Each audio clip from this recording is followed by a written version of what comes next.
Welcome to The Prepared Leader, From Crisis to Confidence, the podcast for leaders who know that tough times aren't a matter of if, but when. I'm Helen Lipscomb, and each month we explore bold strategies, real-world stories, and practical insights to help you lead with clarity, confidence, and resilience. Today, we're going to be talking about one of the most overlooked but critical aspects of resilience: communication. I'm joined by Sara McCracken, award-winning PR strategist and founder of the PR Club. Sara has spent more than 20 years helping organizations manage reputation, prepare for media storms, and communicate clearly when it matters most. And together, we are going to explore how to prepare for a crisis before it hits, how to tell your story with confidence, and why planning your PR is just as vital as planning your continuity response. Sara, welcome to the Prepared Leader podcast. We're really excited to have you as a guest. I've had a look at your background and I'm really fascinated by kind of how you have transitioned from starting out in zoology and genetics to leading major PR campaigns, mentoring leaders, preparing CEOs for high pressure interviews. What drew you into the world of communication? What is it that kind of, I guess, really has made it what you spent your life working on? Helen, thank you so much for having me here today. How did I end up in PR? Well, I always say that PR found me.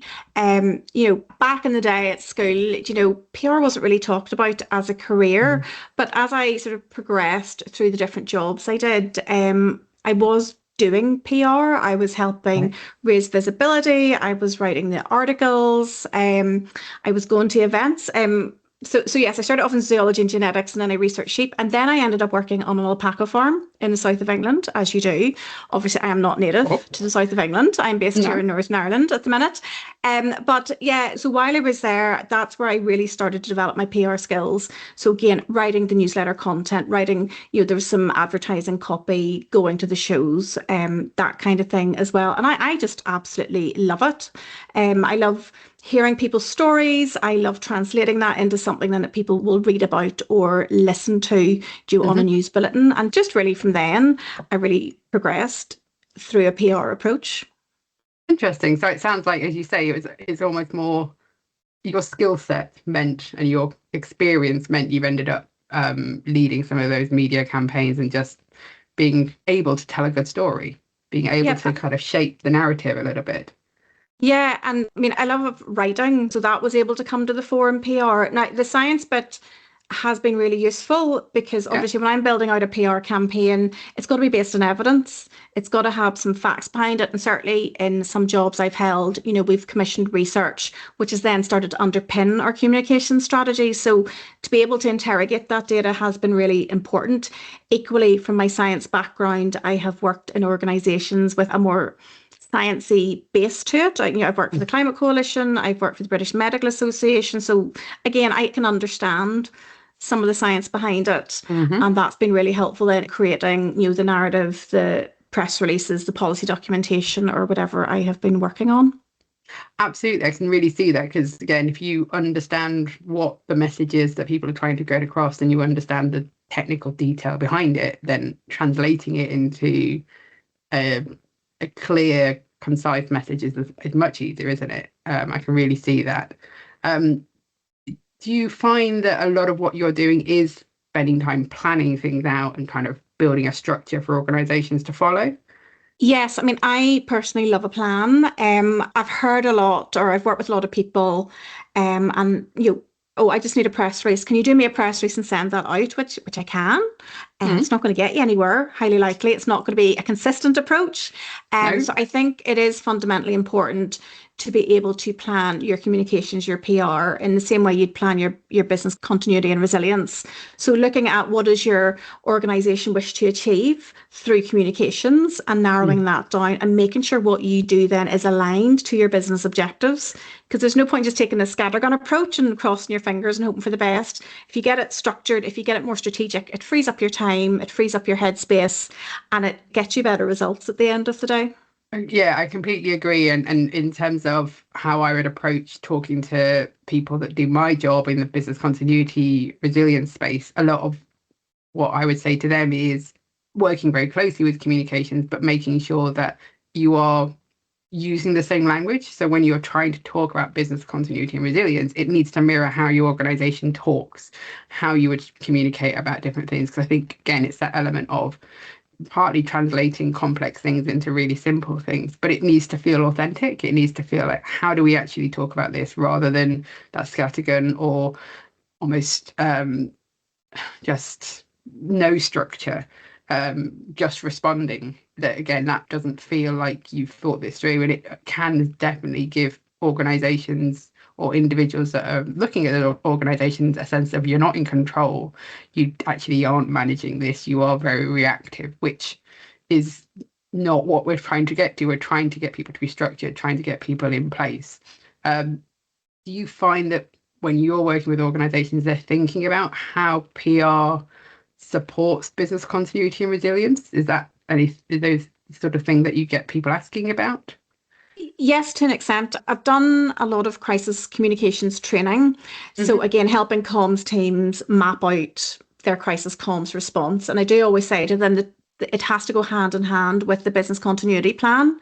Yeah. So if you've got the organizational risk register, for example, I love a good risk register. So you've got the risk register, and mapped within that is, what happens if a tree falls or the fire alarms go off. Those are tactical actions you can take to mitigate that. But within that, you've got your reputation, which is what PR is all about. So when Mm. something goes wrong, who's going to manage your reputation? What are you doing to enhance your reputation to build up your credit for when a crisis does happen? So yes, crisis comms planning must be interlinked to your business planning, to your business continuity planning, and then it gives the communications team, the confidence to respond in a situation. They have a clear pathway to follow. And again, that will help manage the situation further down the line as well.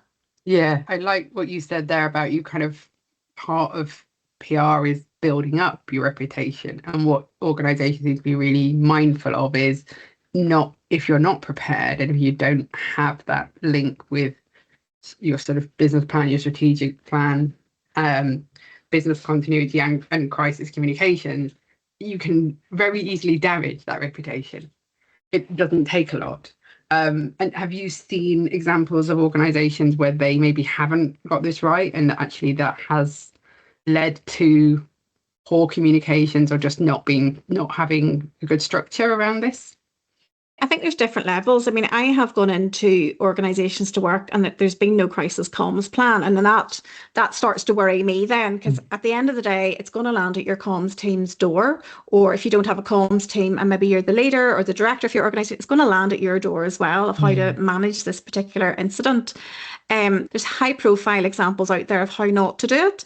Hmm. Think about there was, an oil spill somewhere and it was BP, and the chief BP. executive's going, well, I just want this all to be over. Well, Yes.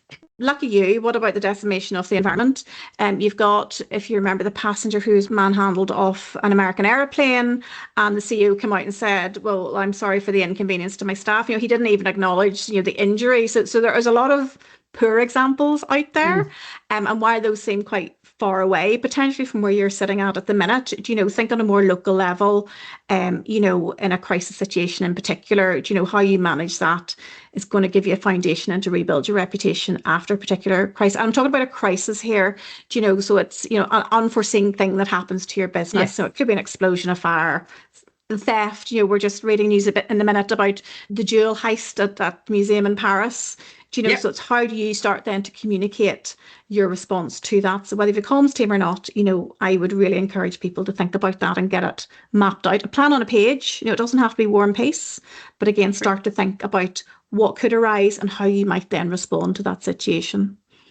I think that's really important as well, because from what you're saying, and I'm sure you've got lots of examples of different sizes of organizations. Some organizations have big teams, big communications teams that are looking at this as part and parcel of their wider PR strategy. But to your point, there's some organizations that won't have that. And I think it's, the reputation of any organization is very important. So this is something that all organizations need to have something in place, even if it's just a plan on a page. I think, that is a really good starting point, because it just talks about what do we want to hold in terms of our values when we're communicating, and how do we then shape the right messages, and how do we then talk about this in a way that makes sense to our customers, to our staff, that isn't going to end up being detrimental, because again, as you talked about those examples, you get it wrong and it will live on. That is the world that we live in. It's not something where you can say something and it's not going to be heard. It will be heard, and that will become the story more than maybe the disruption that's happened. It has its sort of own life and has its own events that sit around it if you get crisis communications wrong. If you think about organisations of those different sizes, and do you tend to work more in the small and medium size organisations? Is that your area of expertise? I've worked with organisations of different sizes. So I've got into work with an international beauty company, for example, to set up their crisis comms planning. I've worked with a council, which would have quite a large population to deal with. But equally, I've worked with small businesses as well, small agencies, small charities. It just depends, and the principles are the same. And I think maybe as a smaller business, you're better able maybe to put some of these things in place. There's less bureaucracy potential, having to go through the different layers, but the principles are the same. It's just understanding what might happen and what might you do in that situation. And once you've that mapped out, you've your bank of statements ready to go. You'll know who your spokespeople are, and it just takes the pressure off. It just helps bring the focus in the middle of a crisis. Again, I think that's some really good points, because I think that whole, you can think about this in advance. This isn't something that we wait until the disruption happens. We wait until we've got an IT outage. We wait until our buildings are unavailable, and then we go, oh, what's the message we want to say? We can anticipate these. And again, organizations can have all of these statements in place so that you can almost minimize some of that bureaucracy. It's like, because that again is where I've seen organizations have challenges, is that it takes time to get messages signed off. If they've not gone through some of the preparation process, suddenly they're trying to get that process, get something agreed, get everyone aligned, and that, the absence of communication is almost as bad as poor communication in some case, because again, in the world we live in right now, you don't say something, someone else will, and then you've lost control of that message. Someone else is telling your story. And that, to me, I think can be a big challenge. Is there something that you would say is that, like, the first thing that organisations of any size should be thinking about as they prepare themselves for crisis communications planning? Yep. And certainly the crisis helps, just to allude to what you're saying there. So the first 60 minutes are really important. So you've got social media's going off this direction. How do you then ever catch that up? So at least if you've pre-planned some things, you can get even an acknowledgement statement out there really, really quickly. But when it comes to the actual planning, I think it's just really important to understand if you have a feeling about something, or if you feel something's brewing, who do you talk to about that? So, and get together the names of your crisis communications team, and have them not on permanent standby, but at least have their phone numbers on a piece of paper on your desk, not necessarily on your computer, because what happens when the system crashes, but know who in your crisis comms team is, and know who you can go to say, this has just happened, we need to take this action of bringing the crisis comms team together. So that could be, I don't know, the chief executive, it could be HR, it could be legal, it could be a director of whoever it happens to be. That team is. But you know who that is, that's your first step. And then they will then make the decisions on what happens next, which will be releasing a holding statement out within X amount of time. And then you need somebody to do that. And again, you need to know who you're sending that to. So again, having those contact details easily accessible, not relying on emails, picking up the phone to people and just acting with a bit of speed. And then that gets into a bit of a circle. Then, the next thing will happen, you'll get more information. Do you need to do another statement? And you just keep working through like that. But who's your crisis comms team, and what are you going to say within the first 20 minutes? Yes, those are some really good things to be, as you say, preparing now. And like you say, the cycle continues from there, but it is being ready for that immediate response and immediate communication, and who help you to do that. You talked earlier about spokespersons as individuals that then obviously would maybe, if the event was more protracted or if it became more serious, than some events can be called on by the media to talk about what's happening, how their organization is dealing with it, what the preparations were in place. Do you prepare individuals to be spokespeople, and how would you go about doing that to get them kind of ready for some of the scrutiny, the challenges that they would face in that situation? Oh, absolutely, in terms of training. And again, for any organization, it's knowing who are your spokespeople in a given, even on a day-to-day basis. So if you're a very small company, it's probably going to be you as a CEO. If it's a larger company, you're going to have different people who can speak in different areas, for example. So yes, I think anyone who's a potential spokesperson needs to be media trained. And again, that is not to train people off, to be scripted and overly impersonal. It's to help people understand how the media works, how to answer their questions, how to have the confidence to stand in front of a camera, because it is nerve-wracking. Yes. I've done it myself. I've been waiting, for the radio broadcast to kick in. You're sitting on the phone waiting for the interviewers to ask you questions, but preparation is everything. So the time you need to prep people now. And then further down the line, if something does happen, you have confidence that your spokesperson will be able to deliver the message that they need to deliver. And again, if you've done the training and it's not for you, that's okay. But you need to know that now, not after the crisis has happened. I think that's a really good point, because I think, again, there's probably a group of individuals that might sort of be de facto spokespersons for organizations, but they're not necessarily the right people. And the training really helps to highlight that, doesn't it? Putting people under that scrutiny and that pressure, and just experiencing as you said, very nerve-wracking when you're waiting for that conversation to start, and knowing how valuable that opportunity is for the organization, that you have to be ready to deal with what's going to come up. You have to be ready for what we all see when people are interviewed, the sort of sideways questions that maybe you weren't prepared for. And again, almost what you do see where people take that story and they take it off in a completely different tangent. And it's kind of, that can be a very uncomfortable thing. And I think that I spend a lot of time talking just generally about resilience. It's being comfortable with being uncomfortable. Because actually we don't know what's going to go wrong. We don't know what the situation is going to be. We don't know how long it's going to last. And I think this, again, is part of that. Is the plans give you that structure. They give you the framework. They give you a starter when you are dealing with this. The training and the exercising that we do builds your capability and your confidence. But you still have to have that background of, but I don't know what's going to go wrong. I don't know what I'm going to be faced with. Am I confident that I'm the right person in that situation when I'm faced with the discussion? So I think that's a really interesting point. You talked about some examples of when communication hasn't worked. Have you got any examples of when it's worked well to sort of preserve and prevent reputational damage for organizations?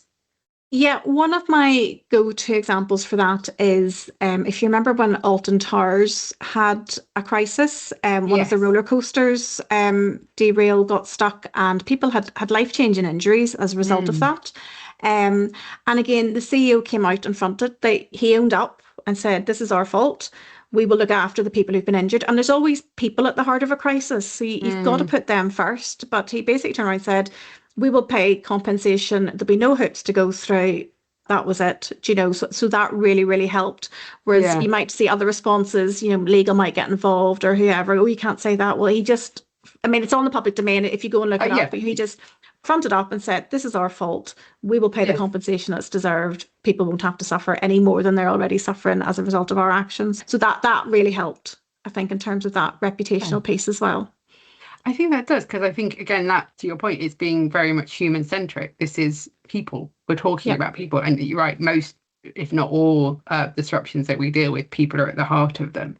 And I think, the organisations that I see that have done well is where it feels authentic when you're talking about, "I'm sorry, we got this wrong." Not maybe in those words to some extent, but it feels like that it's a genuine element of, maybe we didn't get everything right, and we are here to support those people that's impacted, as opposed to hiding behind it, or I've moved on for this. The BP one is obviously a classic case of just tone deaf to what had happened and just being like, I've moved on, really. So I Yes. don't know why you're still asking me questions about this disruption, because from our side it's dealt with, and it's like, oh, no, this is a huge disruption. People have been injured, wildlife has been injured. You can't just say we move on from this. This is, people have gone from that.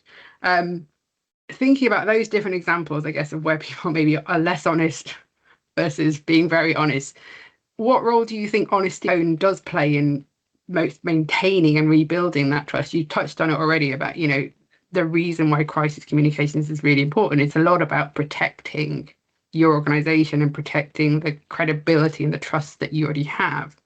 How much of that do you think is in the honesty bit and the tone that individuals maybe would use? I think it is important. If a crisis has happened, if something has happened within your business to cause the crisis, your reputation is going to suffer. So there's no point in thinking it's not. So it's how you then react to that in terms of that business profile and the empathy and the sympathy if people are injured, and what you're doing to alleviate that will all help. But your reputation is going to suffer. So again, thinking about that and just what building blocks in terms of your response can you put in for the recovery then? Once you're out of the initial crisis phase, how do you then start to rebuild and recover your company's reputation? So that is really important. And again, if you have built up a profile, over the years as a reputable business, with a good reputation, that will stand you in good stead. I mean, PR is not spin from where I'm sitting. It's just, if you have a shoddy reputation, you will get found out, whether it's a crisis situation or not. So I think it's being true to yourself, living your business values, conveying that in all your messaging where you can is really helpful. And then when the crisis does hit, your reputation will suffer, but equally your CEO's response, your spokespeople's response, is how you treat people at the heart of it, is really going to help them going forward. Yeah. Again, I often, when I'm talking to individuals, like, if you don't normally almost do heart on your sleeves kind of communication, then don't suddenly do that in a disruption, because that doesn't feel genuine. It's suddenly like you've completely changed the way you're communicating with us. That's not appropriate. So there is often that kind of balance of being honest, being compassionate, and setting the right tone, but maintaining consistency with how do you normally talk to your customers, to your the general public, whoever that audience is that you're talking to, because it will always feel odd if you suddenly change it in that situation. Again, that will lead to more questions and maybe answer, because people will start to question, actually, are you trying to hide something, or why have you changed how you talk to us? Because that doesn't feel like you anymore. It does feel like the organization I'm expecting. I guess moving on from that, have you, in your experience, had to help organizations find their voice as they prepare for disruptions? And be confident about talking when a disruption happens, and just kind of, again, building that connection with business continuity and resilience? Yep. All for me is part of the planning and the training that you do. So if I work with a team to map out what keeps you awake at night, and you map all that out, and this might happen and that might happen, and you get it on a page, and then you can start to write, well, what would you do? Well, whose responsibility is that? Well, that's, I don't know, Parks and Recreation's responsibility to make sure the trees don't fall over. Well, then you can talk to them about that. And if, say, a tree fell, we've seen it in the news, a tree has fallen in a park, people have been injured, you then will understand what your response to that is going to be. So I think that's important. Getting it down on a piece of paper demystifies it, it helps with that worry. And then you can sit and decide, well, if this happens, we're going to do this response, this statement to this person. And then that just gives you that peace of mind, I think, in terms of what your initial organizational response is going to be. So I think that's really important. In terms of nervousness, again, that's where your media training comes in. If your spokesperson's nervous, and you're going to be hit with questions that you might be uncomfortable answering, but again, there's people at the heart of this crisis, and you want to do your best for them, be it your staff, be it people who've been injured, whatever the situation happens to be. And there's a lot of risk averse organizations, but PR, good communications, is about your reputation. So if you're not going to take that risk and manage your reputation for the long term, well, it's not going to end well. It's going to be even worse then after the event happens. So again, taking that long-term PR view is important, of which crisis communications is an element of that. Yeah, yeah, and I think you're right, is that, you can't just hide away from this. This is how the world works. People expect you to talk about things when disruptions happened. We've definitely moved on from, I guess, historic times of where maybe disruptions happened and it was hidden to some extent, or particularly organizations that weren't necessarily in the public domain could deal with things. So I think it is just feeling comfortable about that and not challenging organizations necessarily, but just realizing that's the reality that they're facing. You've talked a lot about the planning, and I'm very much on board with a lot of this. Is let's prepare the organizations. Let's think about that. Is there any other top tips that you would give to our listeners in terms of, if they're sat here right now going, oh, I've not really thought about crisis comms. It's not something I'm confident we've got anything in place for. What should they be thinking about at a very high level? Back to the planning. So I have my acronym PRESS. So P for plan. So again, what are you setting out to do? How does it align to your business goals and objectives? Plan on a page, getting it mapped out is really important. And then you need to think about your reach. So who are your audiences? Who are your audiences on a day-to-day basis? Are they your customers? Is it the bank? Is it the trustees? Is it the board? You need to map that out and really understand them. And then within a crisis situation is who's your audience? Who are the most important people that you would have to deal with? It's not going to be, but again, you put a crisis lens on that.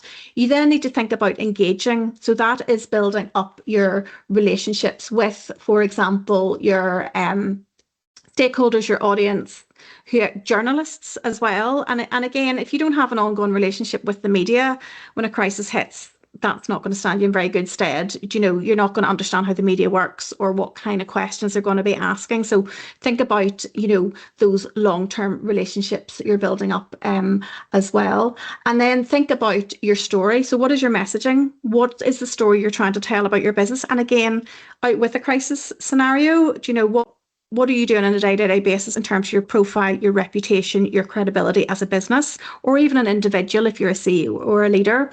So again, how do you map that across all your social channels? Are you doing podcasts? Have you newsletters, magazines, whatever it happens to be? And again, in a crisis situation, you're going to narrow that focus down and maybe focus on one social channel and a few press outlets to get your crisis response messaging out there. And then again, shining into the spotlight. This is part of my press package. Again, getting that recognition for your work. So on a day-to-day basis, you've built the relationship with the media, you know who you're talking to, and that's when you can start doing the press releases, the pitching, we won an award type communications, all the really good stuff. But in a crisis situation, because you've built up your reputation, because you've built up your relationships, it's going to be easier to manage. You're not going to get an easier ride in terms of questioning potentially, no, but you'll have those relationships. You can maybe pick up the phone and say, look, we want to talk about this, can you facilitate that? So there's different ways of doing it. But again, planning, audience, building relationships, knowing your story should be embedded throughout your work, and then through a crisis lens as well, and building up your crisis comms. Fantastic. I love the acronym as well. That's a really good way of getting that memory for people. Okay, so before we wrap up, just one last question I was going to ask. What do you think is the most common myth about PR that you'd like to challenge? Oh, there's many. There's many. One of the main ones is PR equals press release. It's more than that. It's your reputation. It's your credibility. Yep. Media relations. I love media relations. I just love doing it. But that is one tactic of PR. You need to integrate it to your socials. You need to think about all the other avenues that people learn about you and hear about you, particularly your customers. So again, PR is more than press release. It's about your reputation, your credibility, your profile, your visibility. So that would be the main one that I would like to myth bust today. Okay, fantastic. Thank you. That's I'd not really thought about it. It's just someone, again, using the PR and just deciding it's a very small, very narrow scope, which is not true. Before we do wrap up, any last key message that you would like to share with leaders as they think about communication and resilience? I think one of the most important things is to understand what PR can do for you. I think there's a lot of information out there on social media, on marketing, which are really important, but those need to be integrated into your communications planning with PR. It's such a good way, again, think of your credibility markers. You know, if you've got newsletters, magazines, I've been on a podcast today, so that will hopefully improve my credibility. Absolutely. You know, think of all those ways that a PR approach can help raise the profile of your organization or yourself, and really just build on that for the future. So I think that's really important to do, and think about. And certainly when it comes to business planning, your comms lead, if you don't have a communications team, maybe you can work with an agency, with a freelancer, but they are really good at knowing what's going on in the world out with your business walls. So again, maybe they're doing some social listening to see what your customers are talking about. Maybe they are reading the papers, watching the news, thinking, oh, that's an opportunity for us that we could, you know, speak to that story. So again, PR, I think, is really important for your business, just again to keep that profile, that credibility, that trust of your business out there. So I'd really encourage people to take a PR approach to their communications. Fantastic. Thank you. And how can listeners connect with you and find out a bit more about what you do and about the PR Club? Yes, I spend a lot of time on LinkedIn. So Sara McCracken, FCIPR. So it's Sarah without an H. And I spend a lot of time on Instagram as well. So it's Sara McCracken _PR. Or the website is www.theprclub.co.uk. And I do have some free resources on the website. I run regular webinars, seminars on PR, and just look forward to I just love speaking to different people through that and hearing their stories and why they're in business. And then if I can offer any advice, then I do so. Brilliant. Fantastic. Thank you. And thank you for offering that. And I'm sure people will be interested to pick up on some of your resources and just learn more about the topic. So thank you for that. Thank you. Thank you again, Sarah, for joining me on The Prepared Leader. If you found this episode valuable, please follow, rate or share it with someone who's leading through change and wants to communicate with confidence. Until next time, stay ready and stay resilient.